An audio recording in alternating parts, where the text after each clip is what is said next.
So what would be awesome is if you could like contour, you know, shave a couple pounds out of here. I like to call it Day of the Dead makeup. Just paint a skull over my face. Make me look like a young Caitlyn Jenner. Okay. The easiest thing. Thank you. Tonight on Access TV, it's Gotham Comedy Live. Get ready to laugh with Travis Howes, H. Foley, Gary Anderson, John Bush. This week's host, Michelle Collins. Gotham Comedy Live, all happening right now. Ladies and gentlemen, Michelle Collins.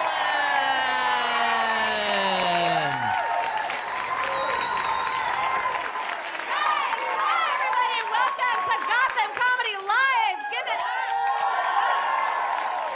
I always move this because it makes me look 9 times the size. Like, you never want like a skinny pole in front of you unless that's what you do for a living. Give it up. Hi. Oh my God, I'm very excited to be here. First of all, I love you guys here in the front. I like you're very close. I'm like, it's like looking up at the Chrysler building when you're this slow. It's like terrifying. Honestly, this background, I look like Godzilla, like torturing.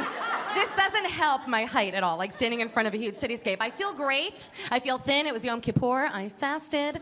I chugged. I call it the day where we honor Gwyneth. I just like didn't eat the whole day. I read Goop. Not a recipe to be found. It was fabulous. I chugged a Diet Snapple. It was really great. He's the best. Raspberry flavored. Oh my God. Took it straight to Temple. I had a great time. When people are sitting so close to me here, I always wear like a loony tunic because I call it like my camel toe burqa because it's just like a little, I'm always like a little worried that like, you know, it's like one lip or two. Like, well, we'll find out soon enough. There's going to be a moment tonight. I wrote a little song about my camel toe. Can I sing it? It goes like this. Guys, thank you. Oh my God. Guys, I feel like Celine in Vegas. That is so nice. Okay, here it goes. It goes.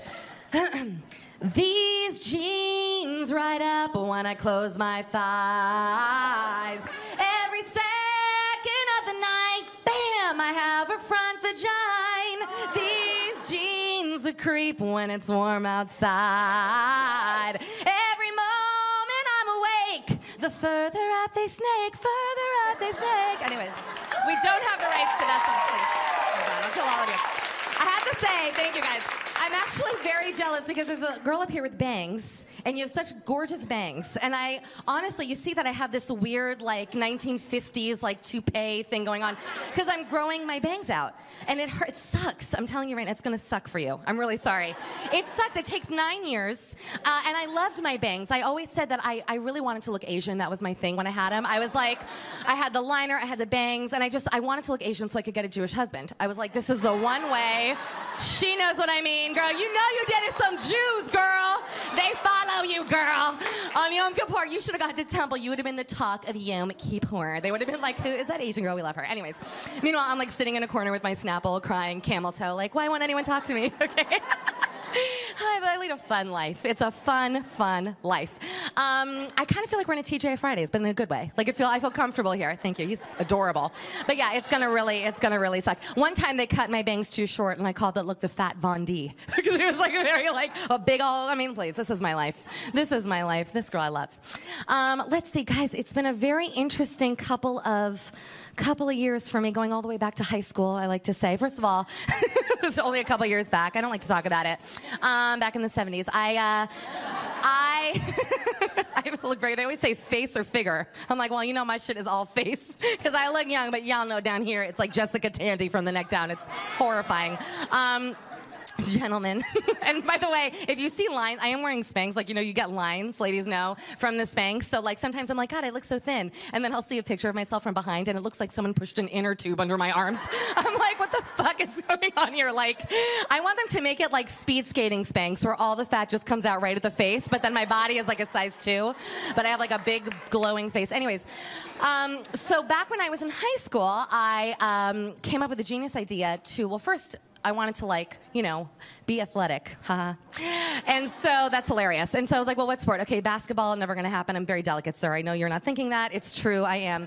And I figured, okay, I'll join, like, shot put and discus, because that's, like, for, like, kind of broad, strong girls. And it was great because I was, like, the skinniest girl on the team, so I was, like, running the fastest mile. But then they make you throw a metal frisbee, and I'm like, this is no fun. Oh, side note, did you guys hit any traffic from the Pope?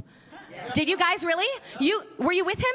She was like, girl, yes. You saw, what happened? He was from my apartment building. You saw him from your apartment building? Was he at like D'Agostino's? Just like buying stuff there? That's hysterical. I'm screaming right now. I'm so excited. The only thing I'm more excited about than the Pope is Pizza Rat. I love Pizza Rat. I love Pizza Rat so much. Honestly, I'll tell you right now, I love the Pope. I'm a Jewish girl, but I love the Pope. I really do, genuinely. But I would not line up for the Pope. If someone told me that Pizza Rat was driving in a little Jeep down Fifth Avenue, I wouldn't be here right now. I'd be like, y'all, I'm sleeping out for Pizza Rat. Okay, I love that rat. Y'all, he loves him some pizza. I don't know if you saw him. He's dragging that big old slice down the steps.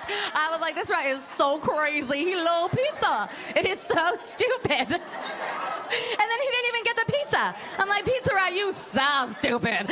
You drag that whole slice down, you didn't even eat it. I love Pizza Rat. He's so funny. Also, not a coincidence, by the way, that tomorrow is the 20th anniversary of O.J. Simpson's, I think, the verdict. And, right, is he here? Oh, fuck me. I just feel like a black glove raised in the air. I'm like, gotta run. Hashtag Pizza Rat. Love you guys. Bye. No, but it's the 20th anniversary of OJ, and it's no coincidence that the Pope is driving around in a white SUV. Hashtag Illuminati, you guys. Check it out on Twitter. What's that about? I'm like, you know, I love an Illuminati conspiracy. I'm like this guy, wait, he's really into it. Hold on. Is there like a triangle with an eye in your arm? Oh, really? Like tramp stamp? Illuminati tramp stamp? I want to know. Do you have one? Okay, so what if Beyonce was here and she was like, I'm not laughing, like she's not laughing, because she's a part of the Illuminati, everybody. Get into it. Beyonce's a part of it. I might be a part of it. Hashtag Pizza Rat, I don't know. I'm just so much to think about. No, but going back to high school, so I decided, by the way, you're adorable. I don't know where you came from. Hashtag Pizza Rat. I would also line it up for you, sir. You're adorable. Okay, I'll make this quick. So in high school, I decided, thanks to my best gay friend, Katari, who was so great, he was like, you know what? It was homecoming time. He was like, you should run for homecoming queen. And of course, I was like, haha, that's a great idea. And then I think I got too much sun one day. Like I got sun poisoned, and I was like, I'm doing it. It was like the same feeling I had when I auditioned for American Idol, and it began as a joke, and then by the end, I was like singing Jodeci, and I was like, I got this. And then I was like, an outtake. It's fine. Anyway, so I was like, this is great. I'm going to run for homecoming queen. And it was actually exciting. I got to the top two. So it went homecoming queen and then homecoming senior princess. And it was very exciting. Like, we had to go to this football game. And this is kind of an interesting fact. I'm from Miami. By the way, any Miami people here? Really? Yes. So wait, maybe you know this man I'm about to mention. I went to high school with a huge celebrity, folks, and you'll never guess. Remember the guy who he took bath salts and then he ate that guy's face off? Yeah, that guy was in my graduating class, okay? I was like, that's how you know, that's why people want to get rid of Florida as a state, okay? Because that guy was at my homecoming, and I remember looking on like some website and seeing like a picture of like a Costco cherry pie and being like, what's that about? And I was like, oh, that's a man's face. And I know the guy that ate that face. So that is a hashtag Miami, hashtag Illuminati, hashtag Pizza Rat. Okay. Anyways, just adding them on. But no, that guy was there. So anyways, I go to this homecoming thing, and Katari tells me that in order to win, it was me against a girl named Sharon Walker, spelled Sharon, hashtag Miami. Sharon was amazing. We loved her. Anyway, so it came down to a song. This is really true. And he taught me this song. It's my high school song. And now I know you guys already know that I have the voice of an angel. I clearly proved that earlier tonight. But anyways, no, so we had to sing this song, and it was extremely moving. And I lost, which was fine, and I actually went to hug Sharon, and I thought she was like welcoming me with like beautiful open arms, and then as I went over to hug her, she actually punched me in the face. That is not a lie. Punched me in the face, and I was like, Sharon, how could you? And then it was like the guy ate the guy's face off, Pizza Rat, here we are. But I do want to sing, if you don't mind, may I sing my high school song for you guys? Because it's actually, I want you to know, we're ending on this. But I really want you to know something. This is a gift. This is a gift. This song has never been put on Laserdisc. It's never been put on 8-track. This is not on iTunes. This is a one-time only situation, and it is the most beautiful song. Here we go.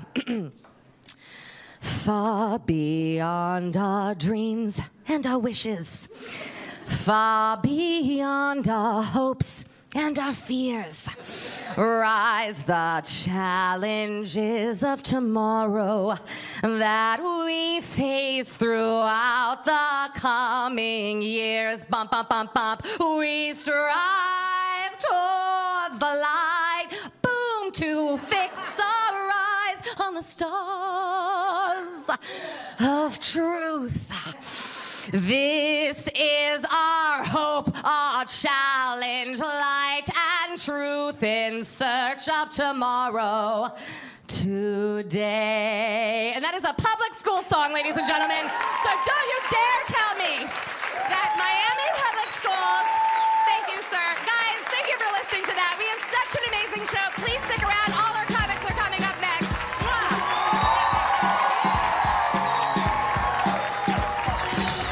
Stay tuned for more laughs on Access TV, live from the Gotham Comedy Club in New York City. Travis Howell is taking the stage when he returns. And stick around later tonight for Michelle Collins when she takes the stage.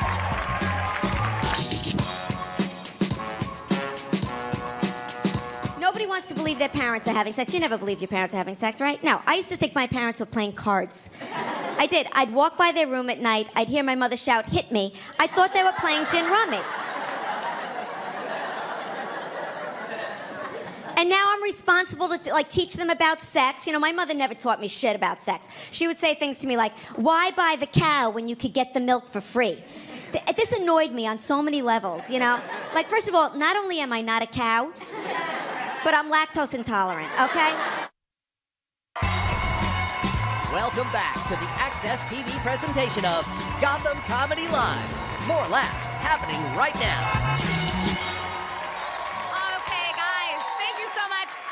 We're gonna get this show officially started. Your first comic of the night, hilarious guy, great t-shirt collection. We talked all about it. You've seen him on NBC's Late Shift. You're gonna love him. There you go. Please welcome to the stage, Travis Howell.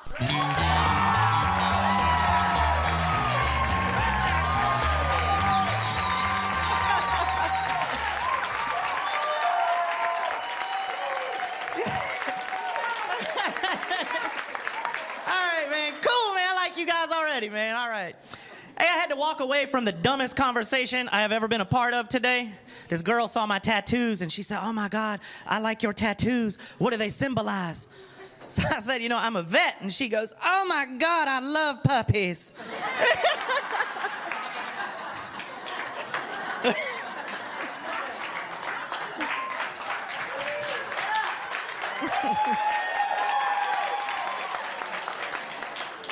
I said, "I'm not that kind of vet. I'm actually a veteran." She goes, "Oh, so like you don't eat meat."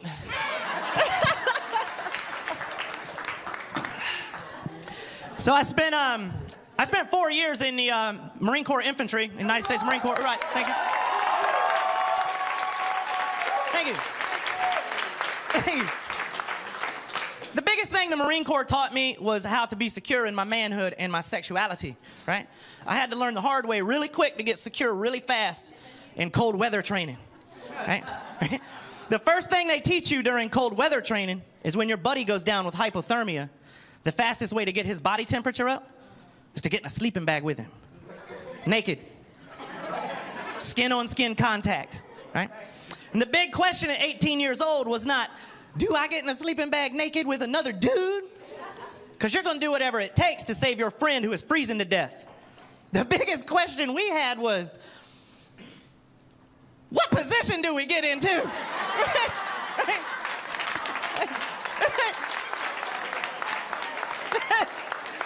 Big man, do we go face to face and mash our castle towers, right? Sir, do we go buns to buns? Am I the big spoon or you the little spoon? Like, how are we doing this? You certainly didn't go in head first, right? Well, the Navy does, but that's a whole nother story.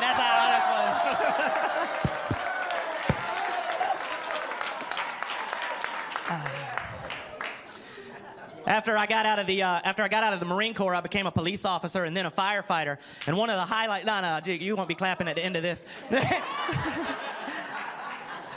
One of the highlights of my firefighting career was I was selected to be on a firefighter fitness calendar. And that was cool because at the time, in my mind, chicks dig dudes on firefighter fitness calendars. Right? That's right.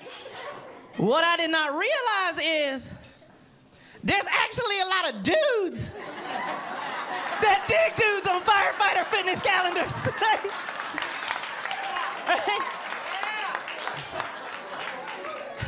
I had never been hit on by so many gay men in my life.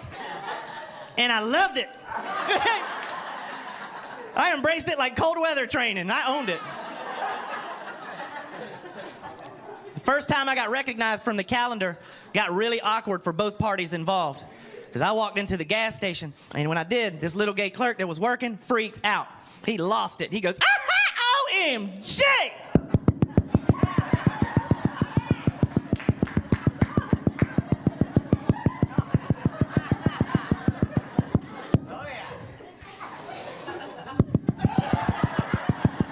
He goes, you're Mr. August, right?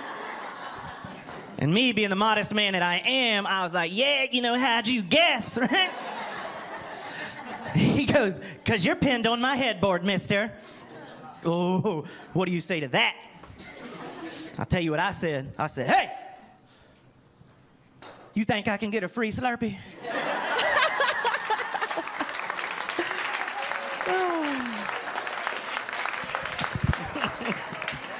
You guys know I got a free Slurpee.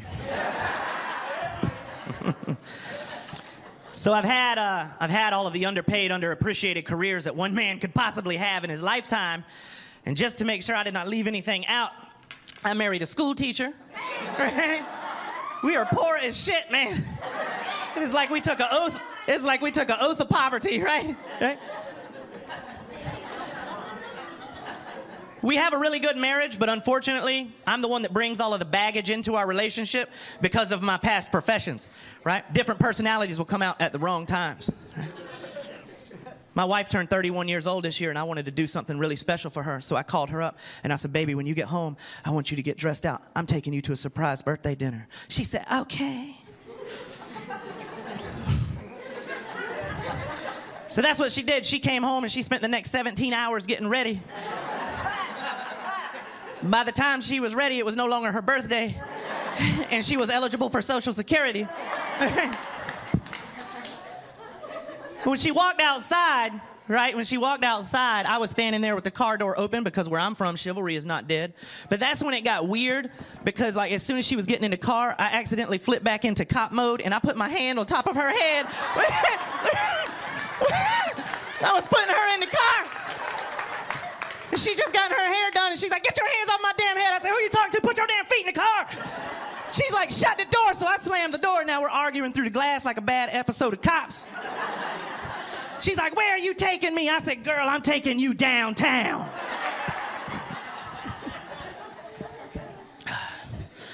But women like to hold a grudge, don't they, fellas? Yeah. Right. Because I figured she would have gotten over it by the time I got into the driver's seat. She was not. She was still very upset. She had her arms crossed. She was like, why do I have to sit in the back?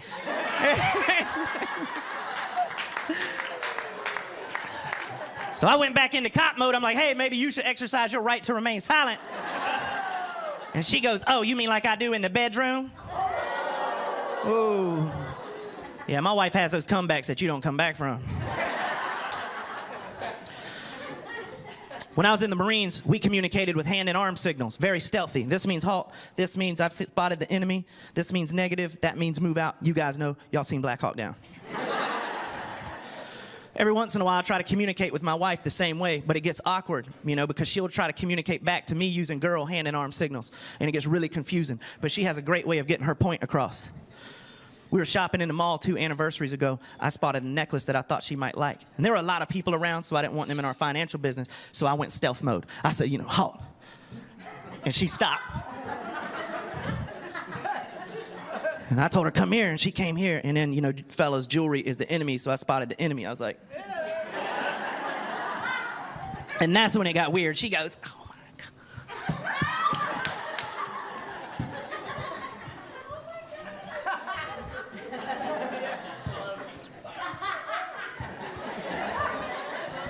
So I turned the price tag over and I saw what it cost. I said, negative, Ghost Rider, move out.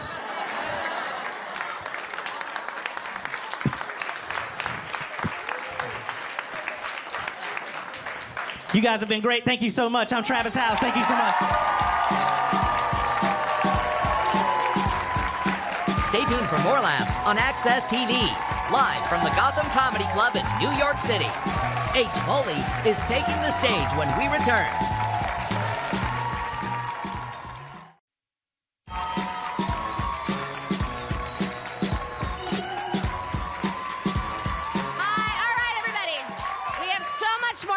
These people are maniacs, and I love them so much.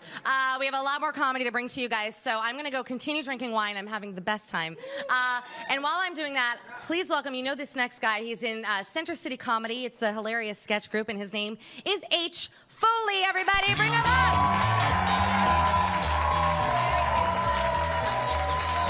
Thank you.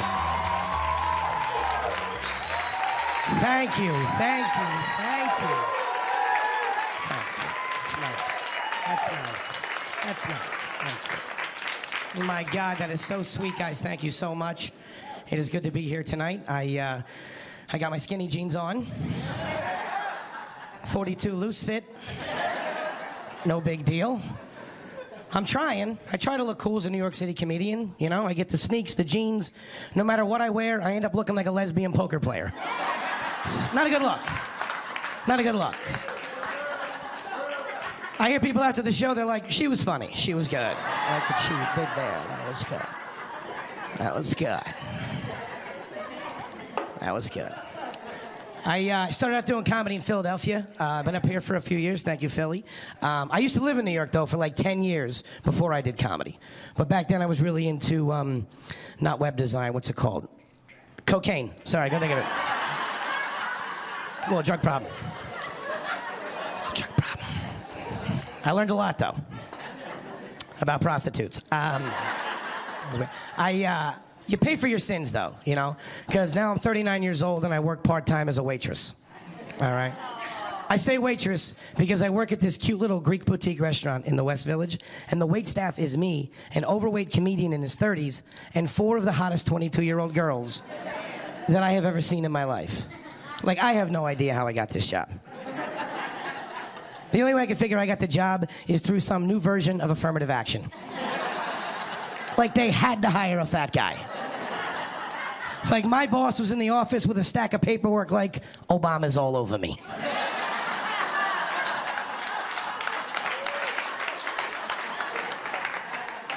We don't get a fat guy in here, they're gonna close us down, all right?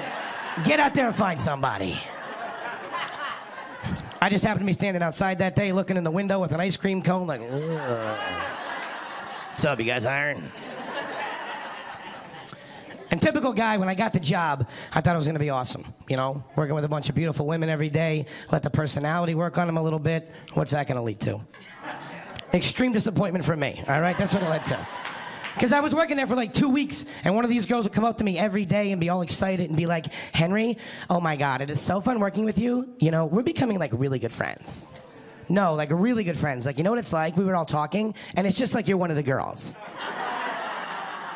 This was the face right here. It's like, all right, cool, one of the girls. Here we go. Okay. When this girl said this to me, I could literally feel my penis shrink up a little bit, unzip my zipper, step out of my jeans, put his backpack on, and walk outside and get in a cab. All right? Swear to God. Swear to God. And it just looked back at me like, well, you're never gonna need me again. Good luck with the job, fatso. The weird thing is, though, is after working there for a little while, me and these girls have become like really good friends. No, they're like my besties, okay? Like, I swear to God, it's unbelievable. The problem is, I am getting way too involved in their 22-year-old lives. All right, I have no idea where my 39-year-old life ends and their beautiful, hopeful 22-year-old life begins. All right, we're getting mani-pedis together. All right, the worst is we go to brunch together every Sunday. Yeah, oh, who does brunch? Phenomenal, phenomenal. Ladies, thank you for inventing brunch, by the way. It's delicious. Champagne, orange juice, mimosas, love them. Takes like 18 to get fucked up, but still they're really good. You really have to work hard at embarrassing yourself at brunch. It's either 18 mimosas or 45 pancakes. But the problem is, I'm becoming one of the girls. Like, when we go out, I'll be the one that Instagrams what we're having for brunch and post it online. I'm taking a picture of what we're having. I post it on Facebook, have a cute little caption. Over here at Gramercy Park with the ladies. having the most delicious challah French toast. I don't know what they put in this maple butter, but it must be methamphetamine. YOLO. Yelling at me for saying that. It's crazy. The worst part is hanging out with them. Going out to a club with a bunch of beautiful women is very difficult. All right? What's that, brother? Who gets more pussy than me? All right. Are you their pimp? Is that guy?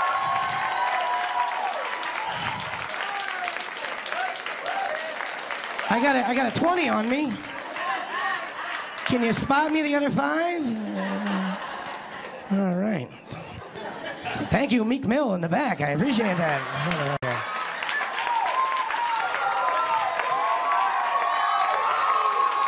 It's live TV, baby. It's how you do it, live TV. So anyway, that's right. Where was I? Oh yeah, brunch. I forgot. We were having brunch.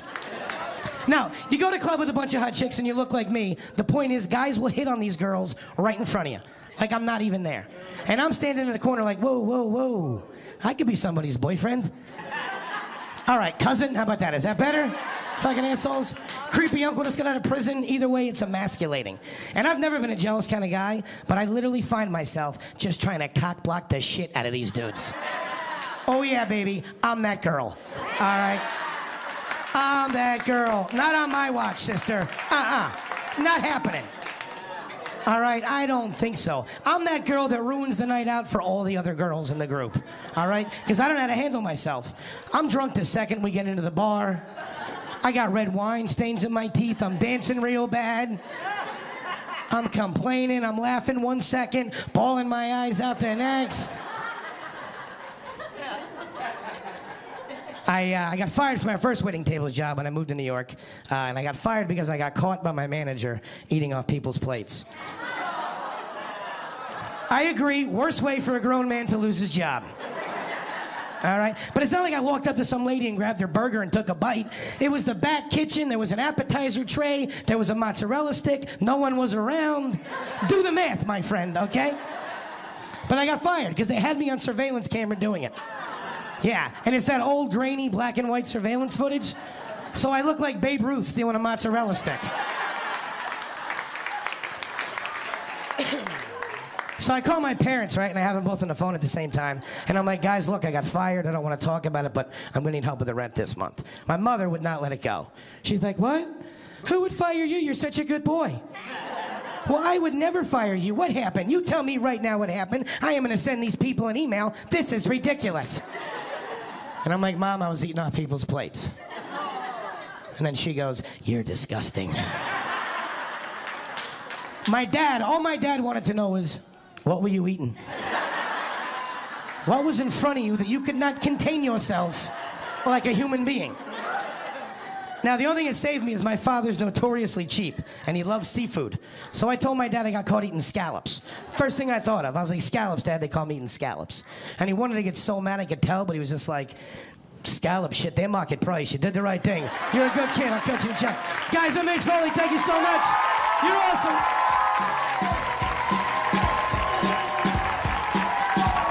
Stay tuned for more laughs on Access TV, live from the Gotham Comedy Club in New York City. Gary Anderson is taking the stage when we return.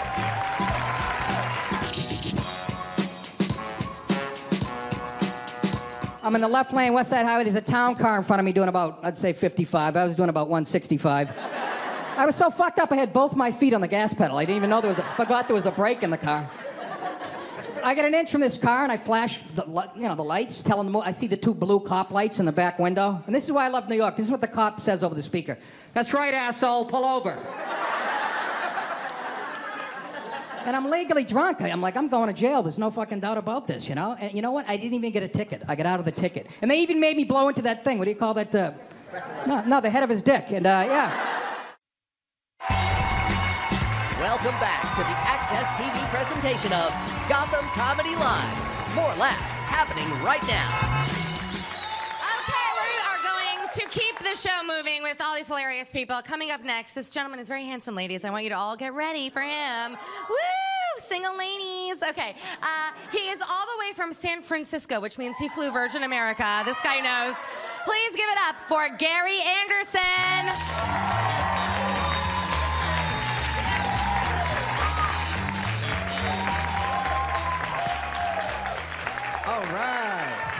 All right. Thank you, guys. Feels like a home game. Appreciate it. Nice. I had a situation recently. Had to buy a pregnancy test. And pregnancy tests are weird as hell to me, mostly because they're 99% accurate, but they come in packs of two. Two, like a fucking Twix bar.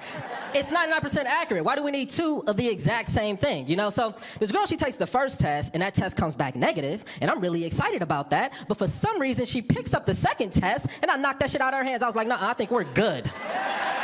We got the results we were seeking. Let's hit the club or something. Turn up. But she was like, no, I'm not gonna save a pregnancy test. That's weird. Who does that? I'm gonna take it. So she takes the second test, and really strange, true story, that test comes back positive, and she is freaking the fuck out. She's like, oh my God, like, what do we do now? And I'm like, what do you mean, what do we do now? We fucking buy more tests. Shit's gonna turn into a best out of 7 NBA Finals series. Like, no, yes, no, yes, no, fucking I win. Give me my trophy. I like to thank God. He's always been there for me. I like to thank my teammates. We got great camaraderie, great chemistry. We studied a lot of film, and I know when we split those first 2 tests, y'all thought we was gonna lose because we lost home field advantage, but we persevered. We defied the odds. We came back, won game 6. This one's for the fans. You guys are the best fans. And I know there's some people out there trying to hate on this three-peat, but a dynasty's a dynasty. You gotta respect that. Good. Man.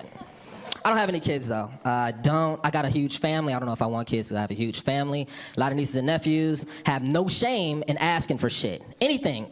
Anything. Like, one of my nephews asked me if he could have my laptop. But he asked me if he could have my laptop when I die. And I'm like, what kind of request is that?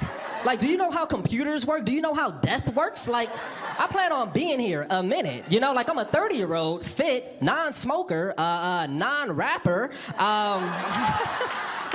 I live in an up-and-coming neighborhood. I ate a fucking kale salad today. I plan on being here a minute. You don't think that I'm gonna outlive a 2011 refurbished MacBook Pro with no space bar? The space bar don't even work. But he's from the hood, so like all he knows is hood. And he was like, Uncle, but what if you get shot? And I'm like, why are you so excited? But you're right, I could get shot, I could. But I am exiting that 15 to 34 age range where homicide is the leading cause of death amongst black males. You, sir, are entering it. So let me get that Xbox.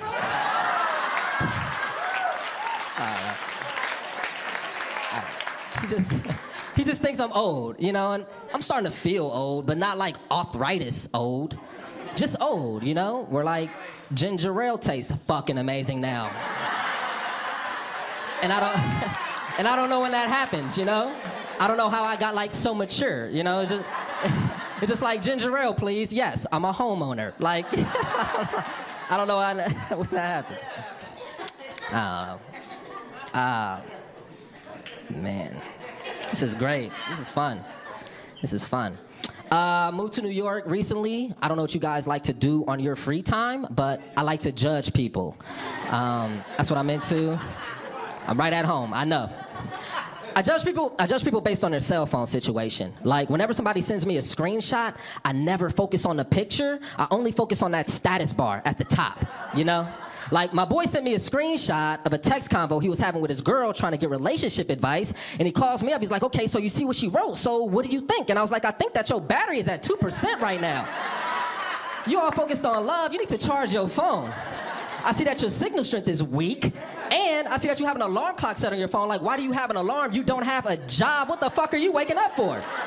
And I I see that you took this screenshot 25 minutes ago, which means that you sent this to 5 other people before you sent it to me, and that's fucked up because I thought we had a much better friendship than that. You seek my advice first or not at all. I don't like you or the situation. I hate you, and I hope your girl cheats on you, and she probably is cheating on you because I saw her 2 weeks ago and her cell phone screen was cracked, which means that that bitch likes to party. She is definitely down to get the dick, and she's not eligible for an upgrade. Thoughts. Well, it's my thoughts. All right, whatever. Whatever. Yeah, right? I don't take social media seriously, like at all. Like, I like to have fun. Like, I like to have fun on Facebook. Like, this is what I like to do on Facebook. And I recommend you guys try it as well. This is what I'll do. What I'll do is I'll post a status, right? And the status will be loving, caring, uplifting. It'll get a ton of likes, tons of likes. And then I'll go back and I'll edit the status to some racist, misogynistic shit. But I'll keep the likes, because they don't take those likes away. So you'll click on my page and it'll be like, yeah, after I fuck these white bitches, I make them put on a Ray Rice jersey and get in the kitchen where they belong and cook me some grits, eggs, bacon, and biscuits. 784 likes. With comments too, comments like, you inspire me. I'm like, yeah, I know. I'm so proud of you, son. Thanks, Ma. Love you too. That's just my idea of fun. I'm G Cornbread on social media. If you guys want to follow me, that'd be awesome. Aside from that, I've had a great time, and have a good night. Thank you very much.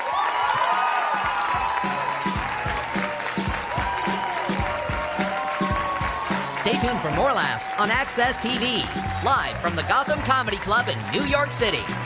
John Bush is taking the stage when we return. Welcome back to the Access TV presentation of Gotham Comedy Live. More laughs right now. Okay, everybody, I'm very excited to introduce this last comic tonight. He is a lovely guy. He's from Iowa, corn country. 2 people from Iowa here, so you better laugh, you two. Anyways, you've seen him on Law & Order SVU, which is high chic. I want to know what you did. Were you a corpse or were you a body on it? Or did he have a speaking line? I had like 5 lines. Wow. Are you in the guild? That was my line, and then a gung gung. That's very exciting. Please give it up for John Bush, everybody.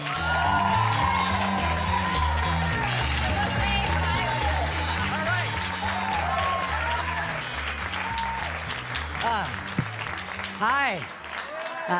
My name is John Bush. That's 2 places people piss.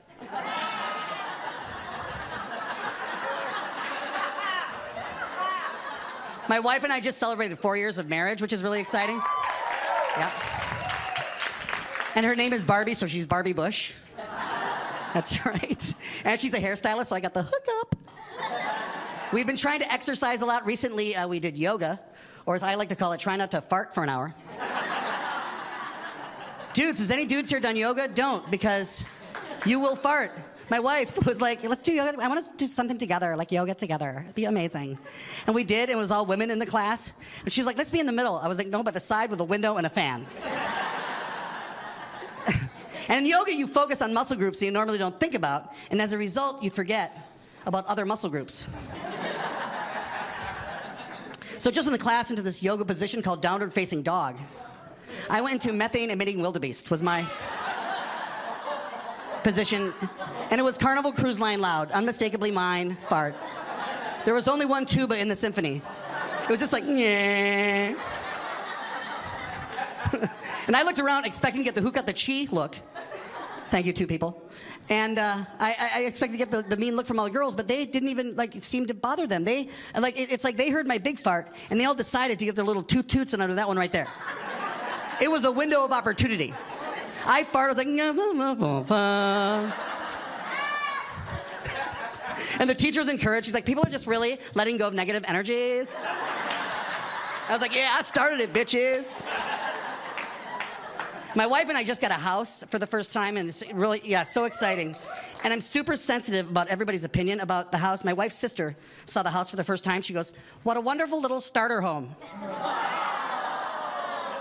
I'm 47. I had a 30-year mortgage.